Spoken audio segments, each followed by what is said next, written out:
একটা ব্যক্তি আসছে, ওনার সিকিউরিটি অবশ্যই দরকার, আমরা এটা ফিল করি, কিন্তু যে হিসাবে প্রজেকশন হয়েছে, এরপরে এখনও যেভাবে প্রজেকশন হচ্ছে, তো এগুলোই তো মানুষকে এক ধরনের মেসেজ দিচ্ছে।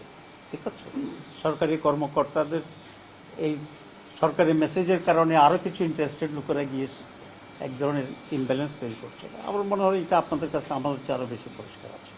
তো নির্বাচনে লেভেল প্লেইং ফিল্ড যে কথা বলা হয়, তো সেটা যদি মেনটেন করতে হয়, তাহলে আপনি যদি আমাকে 2টা পুলিশ দেন পাহারায়, তাহলে আরেকজনকে 2টাই দিতে হবে, অ্যাটলিস্ট মেইন অপোজিশন।